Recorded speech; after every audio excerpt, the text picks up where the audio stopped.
War Gamers, just on our Patreon today. Boom! We're going to check out some Battletech.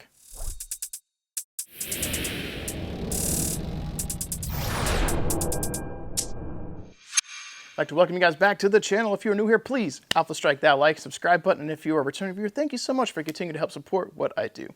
That said, today we're going to be checking out the Battletech First Somerset Strikers from the most recent Battletech Mercenaries Kickstarter from Catalyst Game Labs. Now, I'm not sure when this is going to hit the general market for consumers to purchase, but if you're interested in this box, the contents, or maybe you've got one coming from the Kickstarter, I'd like to flip it around today and let you guys get a peek at what's inside. All right, so next up, we're checking out the Battletech First Somerset Strikers box from the most recent Kickstarter. I don't remember what this cost, because I paid for it like a year ago or something, but I imagine it was probably 35, 40 bucks. Less worried about the value of it because there's no pre-painted guy on it. More worried about just seeing the cool mix. So, whoops. Figure we'll start off by showing you guys the box. See everything in here. And I'm not sure what the story is behind the Wolfhound here in that kind of thing. Someone in the comments could probably tell me why that art is relevant. But that said, we'll go ahead and get our units here. And we will grab the cards. I wonder who that goes to. Oh, I bet it goes on him. Is it the Hatamoto Chi, I think? So let's go ahead and dig into our cards and see what we got. So I can already tell the cards have a different border to them, which is cool. All right, so I'm going to start off with Adam Steiner's Axeman. And we will zoom ourselves on in here. So much like the Legendary MechWarrior box, these already have skills associated with them, so I'm not worried about efficacy. We're just going to read them off and let you see if there's something you want to use. So coming in at 47 points, usable in the Clan Invasion through the Dark Age. Team of 1, 8J, skill 2, 3/3/2/4 damage, 1 OV, 9 life, case, IF1, LRM, and melee. For his special abilities, take a quick peek. And for his pilot card, for Classic, he's part of the Federated Commonwealth. And some of you guys might be able to explain why all these guys are together, because I do not know. I do not know who these Somerset Strikers are. I assume that they were some form of mercenary unit, because I don't know. And that was the Hatchetman. Yeah, very cool. I like the rockets, or his missile stacks. This one's a little soft in there with one of the tips, or holes. Some of these things previously were to where you could pull them apart. So this one's standing on the back of what looks like a Hunchback 2C. That also might be relevant. There's a little hatchet, which is cool. Yeah, it's a pretty solid one. This looks pretty good, aside from the obvious cleanup spots. But a lot of the other stuff they left in 2 pieces so that you could pull them apart. And these don't appear to be that way. Not the end of the world. All right, so next up we've got Valton Ryder in his Bushwhacker. 40 points, usable only in the Clan Invasion. Team M2, 10 move, skill 3, 3/3/2 for damage, 8 life, AC, case, and direct fire. Check out the abilities. Street Fighter.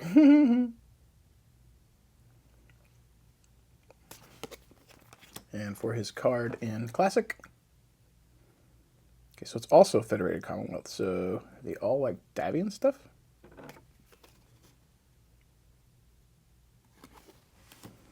Interesting. No, because I see a Creator one over there. All right, so Bushwhacker is one of my favorite mechs.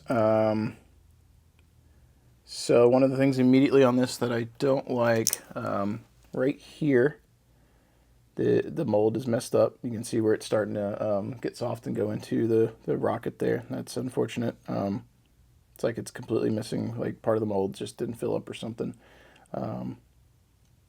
That's super unfortunate. The rest of this back here looks pretty reasonable. Should be easy to clean up. Cockpit looks good.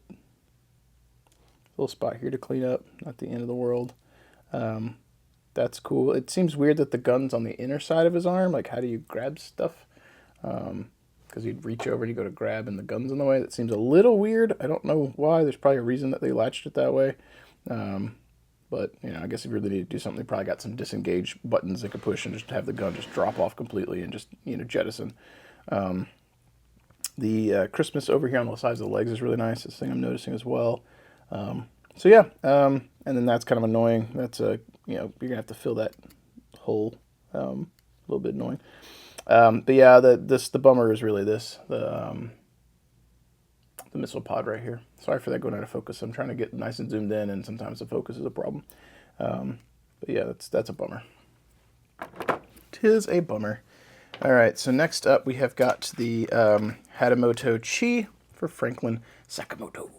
55 points, clan evasion through the Jihad eras, TMM1, 8 move, 2 skill, 332 for damage, 1 OV, a mega load of life at 14, case SRM1. And there's his abilities. And here's his classic cards. This is Draconis Combine. And you guys, again, might be able to explain why the Combine and Federated Sons have a unit together, because I don't know anything about the Somerset Strikers. So somebody get in the comments and educate me. That would be great. This is probably one of the ones I was most excited about from this box. Even though he's got his Master Chief Halo Prestige helmet on here. It's kind of the vibe I'm getting. Totally looks like some kind of ODST thing from online play. Dig the shoulders here. Nice place for decals. Arms look good. This gives me like super hope for the Dark Age Kurita mix, the Ryoka Ruby, the Shiro, the God, whatever the other one was, I forget. But there is some samurai themed ones that I will be really excited to see come out in plastic. This one looks like it also has a banner that he gets that goes on his back. I guess it's his back. I don't know where that mounts to. Unless that goes into like a slot and the banner comes out of it. Yeah, there's no real indication on that one. No picture, no reference, nothing obvious. And I assume that other thing was like a weapon, but maybe it mounts in his back and then that mounts to it or something. Unless that banner goes on somebody else completely, but I assumed it would have went on the Hatamoto. Given the Kurita inspiration there. Okay, I see. So it probably mounts in like right there. That's my guess. That looks like it goes pretty flush right there. And maybe this is like an alternative thing that goes in. Yeah, so I guess if you wanted a different back flap thing, you got a choice. It's what that looks like. I don't think there's anyone else that has anything that goes in there. That doesn't have a slot. I'm just going to take a quick cursory glance. That doesn't. Yeah, so both of these just must be options for the Hatamoto to give you a choice. And honestly, I think the banner is the way to go because it's the Combine. That's what they do. You get your banner on there. So I get why that's a separate piece. That would have made it plastic injection a pain in the butt. Though there are plenty of things that they've done where they glued them in when you got them. So some of what they choose to not glue and glue is sometimes a mystery to me. And now that doesn't want to stay down there. So cool stuff. But yeah, back to Broski. Definitely looks cool. Gives me hope for when they get around to doing the Dark Age era stuff for Kurita. I think that'd be very, very cool. And last but second to last year, we have Zachary Hawkins coming in at 44 points in the Mauler, used both in the Clan Invasion and Civil War era. Team M1, move 6, skill 3, 233 for damage, OV2, 11 life, case, IF1, LRM, OV long. There's his abilities. And his card.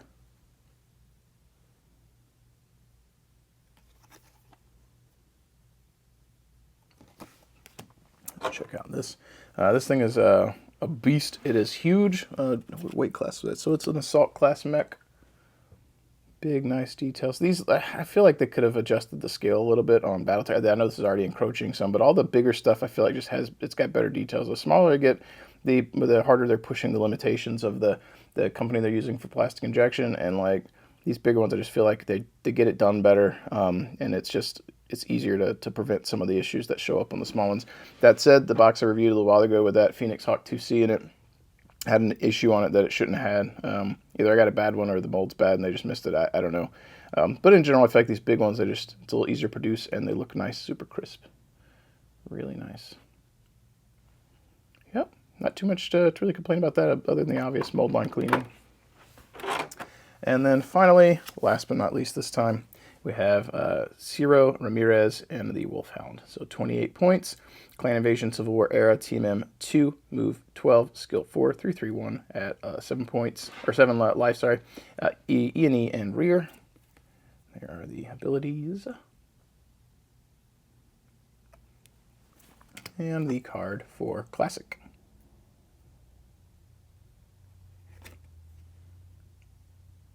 And it looks like all of these cards were, so we got Federated, Draconis Combine, Federated. So they're all Federated except for this bro here. Someone in the comments can tell me why. I don't know anything about the Somerset Strikers. I like the pose. This is cool. I like action poses and things that are different. So having a couple different Wolfhounds on the table, now you can have variety without just duplicating the actual sculpt. And then you don't have to worry about modifying it on your own because you've already got one. And while you can kit bash if you're doing that, you might as well get the medals, but then the medals are expensive. Or rather, if you're trying to do you could kit bash too. If you're trying to do a custom pose, the medals are going to be easier to do that with if they are multi-part ones, which a lot of the newer ones are easy to pose the way you want. Though doing something this action-y or in this pose might be hard in metal, but regardless, if the metal gave you the parts to do it with, they're usually like 15 bucks or so, give or take. So at this size, it's probably a $15 model. And that's like half the box, right? So the plastics just end up being so much more appealing. But yeah, this guy looks pretty good. I really like that gun. It's pretty sick. Like the sculpt. Not too many complaints here, aside from the obvious ones dealing with the sculpt or the injection process or mold line. So but that's our first look at the first Somerset Strikers for Battletech. Somebody get in the comments and explain to me why I should care about these guys, because I don't know who they are. The models are cool, but I don't know anything about them. And there you have it, folks. That is my first look at the first Somerset Strikers. Hopefully you enjoyed. If you're still waiting on a Kickstarter, please be patient. I hope that arrives soon. And if you've already got yours, that's awesome as well. In either case, regardless of which side of that equation that you find yourself on, if you've got any thoughts, concerns, critiques, anything at all about the channel, this product, Battletech, anything, please get in the comments below and get that conversation started. On that note, folks, I've got nothing left for you today. If you want to help support the channel, make sure you check the description down below for all the relevant links you can use to help fuel these videos and keep the channel moving forward. On that note, it's time for me to go. As always, keep rolling your dice, keep painting your models, and I will catch you guys next time.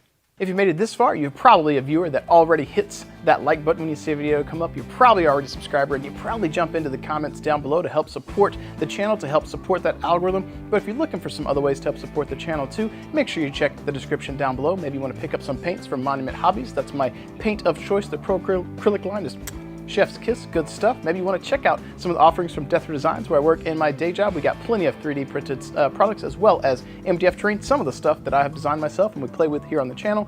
And if you're looking to bolster your Battletech ranks, miniatures, and offerings, make sure you check out Bobby from Fortress Miniatures and Games. He's one of the main supporters of the channel as well, and supporting any of these companies helps support what I do and helps to ensure that I can continue to bring content to all of you.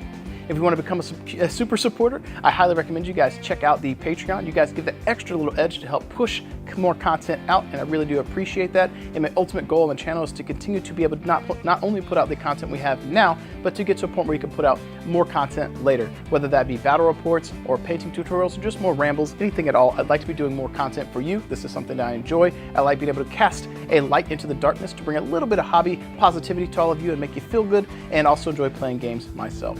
As we do the final sign off here though, I do want to go ahead and switch on over and do the scroll of awesome to showcase all the Patreon supporters, the super supporters of the channel, to give them some recognition for helping support what I do.